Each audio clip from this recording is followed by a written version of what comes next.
Hello everyone, welcome to After School Cafe. I'm Chris, at your service.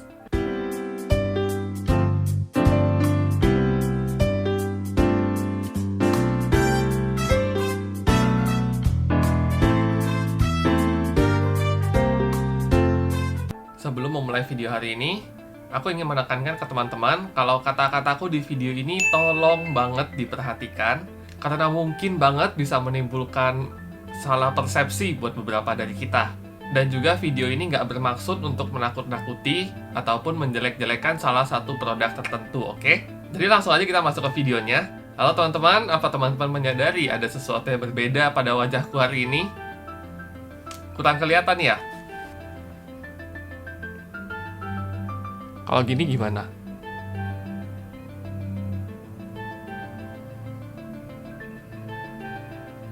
Oke, jadi seperti yang udah teman-teman lihat, sekarang ini mukaku lagi kemerahan, lagi gatel banget rasanya.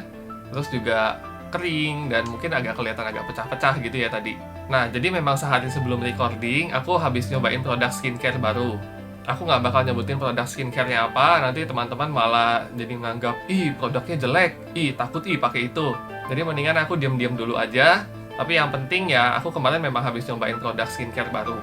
Jadi aku pakai produknya kurang lebih jam 9 malam. Nah, terus keesokan paginya sekitar jam 6-an, itu aku pas lagi tidur tiba-tiba berasa nggak enak, kebangun gitu. Kenapa kok gatel? Nah, terus begitu aku lihat ke cermin, ternyata udah kayak gini, kemerahan banget kulitku dan rasanya gatel, agak kering, terus kulitnya juga banyak yang mengelupas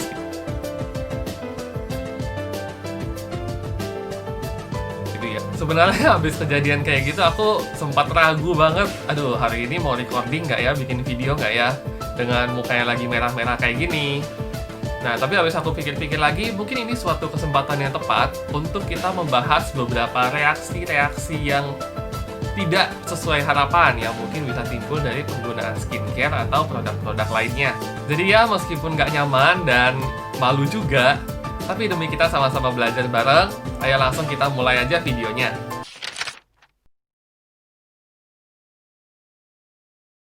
Kita menggunakan produk-produk skincare dan kosmetik, tentu tujuannya supaya kita terlihat lebih segar, lebih menarik, lebih sehat. Tapi terkadang ada beberapa reaksi-reaksi yang sebenarnya tidak kita harapkan dari penggunaan produk-produk ini. Nah, untuk reaksi ini biasanya dalam bahasa Inggris kita sebutnya adverse reactions ya. Aku agak lost in translation mau nyebutin dalam bahasa Indonesia apa. Jadi jenis-jenis adverse reactions yang paling sering terjadi itu kita bagi menjadi dua. Yang pertama adalah iritasi dan yang kedua adalah alergi. Apa bedanya? Kita bahas satu-satu dulu ya.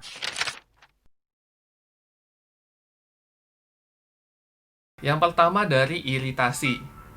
Secara lengkap itu kita bisa sebut ini sebagai dermatitis kontak iritan. Nah, dermatitis itu maksudnya adalah peradangan pada kulit.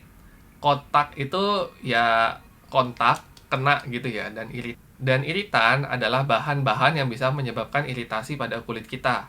Jadi secara harafiah, dermatitis kontak iritan berarti peradangan pada kulit kita yang disebabkan karena terkena zat-zat yang menyebabkan iritasi. Kalau misalnya kita pakai skincare atau kosmetik itu kan ya kena di muka kita ya, jadinya kan kontak dengan wajah kita gitu. Tanda-tanda iritasi itu ada apa aja?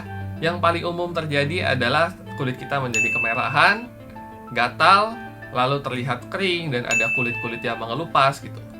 Nah, dan biasanya ini tuh udah kita kasihin moisturizer atau pelembab juga rasanya kok tetap masih kering, tetap masih nggak enak.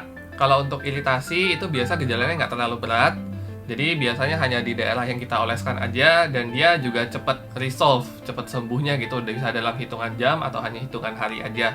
Tapi kadang yang bikin rancu, itu efek iritasi ini nggak langsung muncul begitu kita pakai produk tersebut. Jadi kita nggak habis pakai langsung tiba-tiba kemerahan gitu, nggak. Kalau kayak aku kemarin kan ada selang waktu 1 malam gitu ya. Dan kadang-kadang tuh nggak sedikit juga yang efek iritasi ini baru kelihatan setelah berminggu-minggu penggunaan atau bahkan bertahun-tahun. Untuk tata laksananya sendiri juga sebenarnya nggak sulit. Jadi kalau misalnya teman-teman udah merasa, aduh produk ini bikin iritasi nih. Jadi yang paling penting nomor 1, hentikan penggunaan produk itu, oke? Lalu untuk kulit yang udah terlanjur iritasi, kemerahan, gatel, itu teman-teman bisa memberikan moisturizer atau bahan-bahan aktif lainnya yang memiliki sifat untuk soothing, misalnya aloe vera atau Centella asiatica. Kalau aku sendiri begitu bangun pagi udah berasa merah, gatal, nggak enak, aku langsung pakai ini. Innisfree Bijasika Balm EX. Ini yang sample size ya, makanya ukurannya kecil banget. Teman-teman kalau mau siap sedia di rumah bisa coba cari yang ukurannya lebih gede, yang size originalnya ya. Habis pakai balm itu beneran berasa ya lumayan enakan banget sih, biarpun dia nggak langsung menyembuhkan gitu ya. Tapi paling nggak dia memberi sensasi dingin yang agak comforting dan ya bikin nggak terlalu kering gitu. Selain itu, penggunaan salep-salep steroid seperti hidrokortison itu juga diperbolehkan untuk menekan reaksi iritasi ini, tapi tidak untuk penggunaan jangka panjang. Jadi kalau misalnya memang teman-teman udah pakai itu 1-2 kali udah reda reaksi iritasinya, ya segera dihentikan aja. Itu untuk reaksi yang pertama.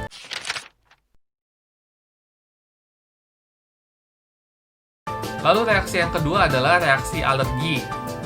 Nah, ini mungkin agak susah dibedakan sih sebenarnya dari reaksi iritasi. Tapi kalau alergi itu dia biasanya gejalanya lebih berat, bisa timbul kayak urtika. Urtika tuh kayak biduran gitu ya. Atau angioedem, jadi dia agak bengkak-bengkak gitu wajah kita. Kalau reaksi alergi ini, dia udah lebih melibatkan sistem imun di tubuh kita. Jadi gampangnya dia lebih menyeluruh lah ya. Jadi seluruh badan kita itu ikut bereaksi. Tata laksananya sebenarnya agak mirip, bisa dengan menggunakan produk-produk yang tadi yang bersifat soothing, aloe vera, Centella asiatica. Nah, tapi bedanya kita juga bisa menggunakan antihistamin. Karena ini kan merupakan reaksi alergi ya, jadi antihistamin itu yang memang bisa menekan reaksi alergi tersebut. Oke, jadi itu tadi 2 adverse reactions yang paling mungkin terjadi dari penggunaan skincare dan produk-produk kosmetik.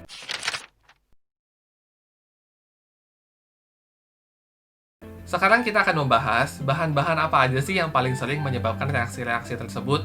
Berdasarkan banyak penelitian, yang paling sering menyebabkan itu ada 2. Yang pertama adalah bahan-bahan pengawet, dan kedua adalah bahan-bahan pewangi atau fragrances.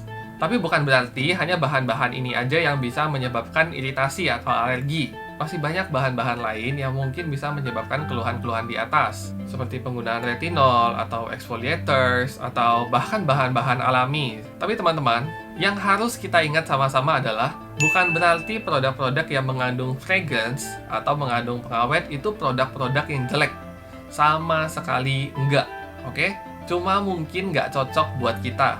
Karena bisa aja kita menggunakan suatu produk nih, terus ternyata produk itu mengandung fragrance dan kita habis pakai kok jadi iritasi, jadi alergi. Nah, tapi begitu orang lain pakai kok baik-baik aja, bahkan dia bisa merasakan manfaatnya. Jadi ini tuh sebenarnya cocok-cocokan, kembali lagi ya. Nah, gimana caranya menentukan sebenarnya bahan apa sih yang bikin kita iritasi atau alergi? Ini bisa berbeda-beda banget untuk tiap-tiap orang. Bisa aja aku alergi A, teman-teman alergi B, atau bahan A menyebabkan iritasi di aku, bahan B menyebabkan iritasi di teman-teman. Jadi beda-beda banget, kita sangat sulit untuk menentukannya. Mungkin gampang kalau kita hanya mau menentukan sebenarnya produk apa sih yang bikin kita iritasi atau alergi. Misalnya kayak aku mungkin habis pakai sunblock, habis itu kok tiba-tiba kok kulitnya merah, atau habis pakai sabun cuci muka kok tiba-tiba iritasi. Nah, itu kan kita tinggal hentiin aja produknya. Tapi, kalau kita mau menentukan 1 atau 2 bahan-bahan yang spesifik menyebabkan kondisi ini, mungkin agak lebih susah. Karena dia dalam satu produk kan pasti ada banyak tuh list ingredient-nya tuh. Bahan mana sih sebenarnya yang bikin kita iritasi? Nah, kita kalau mau nyari satu bahan ini nih yang mungkin susah, itu kita perlu melakukan patch test. Jadi dia kayak semacam nanti badan kita ditempelin beberapa zat-zat yang mungkin menyebabkan iritasi atau alergi buat lihat mana sih yang menimbulkan reaksi. Tapi kan ini nggak worth it ya sebenarnya. Jadi kalau saranku sih sebenarnya lebih gampang kalau misalnya teman-teman udah menggunakan suatu produk dan ternyata produk itu bikin teman-teman iritasi atau alergi, ya langsung hentikan aja.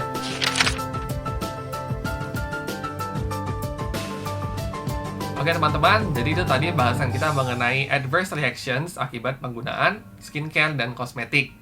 Dan juga bahan-bahan apa sih yang mungkin bisa menyebabkan reaksi-reaksi tersebut. Tapi kembali lagi di kesimpulan video ini, aku ingin mengingatkan ke teman-teman, kalau misalnya ada suatu produk yang kita pakai terus menimbulkan reaksi iritasi atau alergi di kulit kita, itu bukan berarti produk tersebut jelek. Sama sekali enggak ya teman-teman. Kayak tadi aku mention, salah satu bahan yang diketahui cukup sering menyebabkan iritasi itu salah satunya preservatif sama fragrances ya. Ini juga bukan berarti produk-produk yang menggunakan bahan-bahan tersebut tuh pasti jelek atau berbahaya. Enggak ya teman-teman, ini harus digarisbawahi banget nih. Yang namanya skincare atau kosmetik itu cocok-cocokan banget. Jadi mungkin di satu orang bisa bikin alergi, tapi di orang lain dia bisa merasakan manfaatnya. Ini beda-beda banget untuk setiap orang, dan ya teman-teman bisa cari sendiri skincare yang kira-kira cocok untuk teman-teman tuh apa sih. Jadi aku mohon banget, jangan sampai habis nonton video ini teman-teman jadi ketakutan, parno sendiri gitu ya. Nanti video ini jadi kayak fear mongering gitu, nakut-nakutin teman-teman, padahal maksudnya nggak seperti itu, oke? Kalau kita mau nyobain suatu produk yang baru itu, wajar banget kalau misalnya sampai amit-amit ada kejadian seperti ini. Namanya kan kita juga ya nyobain ya. Sekian dulu untuk video hari ini, mudah-mudahan bisa menjadi pelajaran untuk kita semua. Kalau teman-teman suka, boleh tolong like, subscribe, dan nyalakan loncengnya supaya teman-teman ternotifikasi kalau ada video baru. As always, stay bright and coffeetive.